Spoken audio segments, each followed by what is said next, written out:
Mayor Sonia, we have another question regarding, I think, about the environment from Mayor Hagedorn.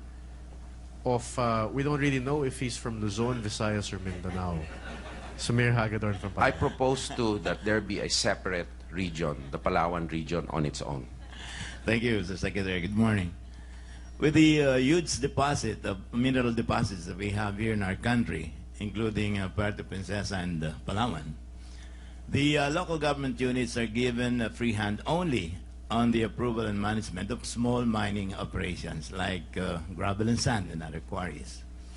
When you become the president of our republic, will you be willing to effect reforms? Yes. Like, for example, having a joint approval of mining permits with the LGUs, co-management of the mining operations, and equal sharing on revenues with respect to the utilization of our natural resources like mining, oil, natural gas, and geothermal resources, sir? In the approval process, definitely, I feel. Because, you know, you can't have any successful enterprise where local government opposes it. Honestly speaking, maganda po sa national government, kumikita siya, pero galit naman ang local government executives, galit ang tao. And it will turn into a political issue sooner than later. So, for practical purposes, not only in terms of principle, naturally a joint approval process is not only necessary, but it is desirable. Because you cannot have one enterprise successful na may nagagalit or may tumututol. Napakahirap po nun. And normally, pagka ganun po, ang nadadamay ay ang mga law enforcement authorities na inuutusan na maging boundary sa potential conflicts, ano. Kaya payag po ako doon. Yung sharing po ng resources depende naman po siguro sa magnitude. Pag may formula po tayo na makatarungan naman. Kasi po ang daming strategic national resources that so happen you have to be located in a local government entity. And these are strategic national resources. However, I don't think the country would begrudge some form of equitable sharing with the people of the locality, because there are also effects on the community, particularly if these are extractive. And maybe, as lessons have shown us, their heirs may be suffering environmentally from what we do today. And that's why we also have to ameliorate the localities where these activities occur. So I'm amenable ho to joint approval. Kasi praktikalan ho eh. Talagang kailangan pumayag tayong lahat eh. Kung hindi tayo pumayag lahat, hindi ho magiging successful eh. Ngayon sa sharing ho, an equitable sharing formula. It depends on the magnitude of the impact of the asset to national interests. Thank you very much. Governor Leo from Mindanao, tungkol sa mainit na topic called the pork barrel. Mr. Secretary, we will go to the issue of pork barrels. Many of the mayors and governors would like to have a share of that pork barrel, and congressmen and senators want a bigger share.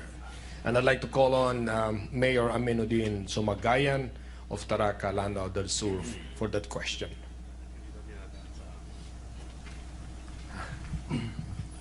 Good morning po, Mr. Secretary. As President of the Republic, in the future, hopefully, will you continue the pork barrel system?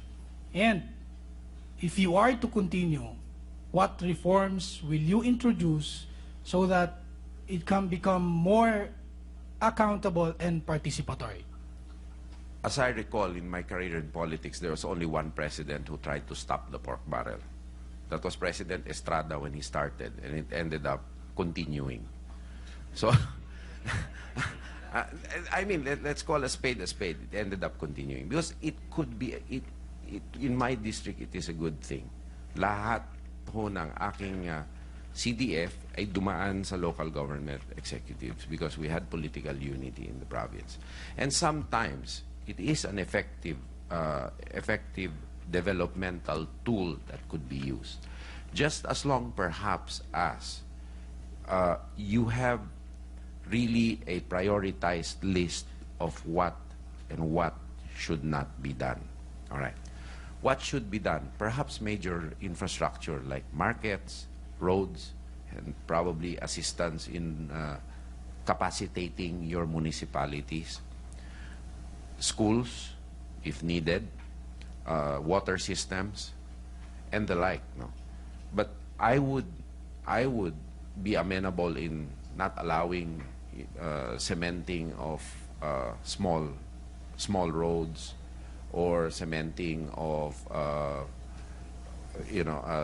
small courts, basketball courts. But you may have to change that too, because right now, what does the incident in Typhoon Ondoy prove? That we really need covered areas, cemented covered areas with adequate toilet facilities to be used as evacuation centers.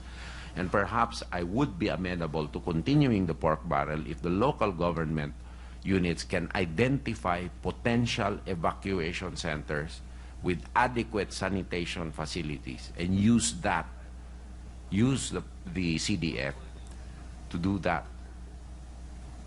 So to me, practically speaking, I don't think you can stop it. Nobody can.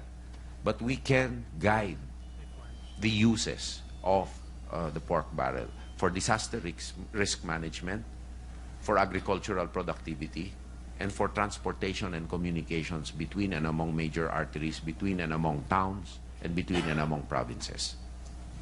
I think the concern is, pork barrel funds never follow our short, medium, or long-term development plans. Basta lang nilalagay at hindi na alam ng mayor o gobernador na hindi pala kailangan kuminsan. So, Visayas, Doris, our Councilor Doris of Visayas for the next question. Well, another question from the Visayas is about the concern for fiscal autonomy. This will be asked by a three-termer mayor and now provincial board member Fernando Corvera.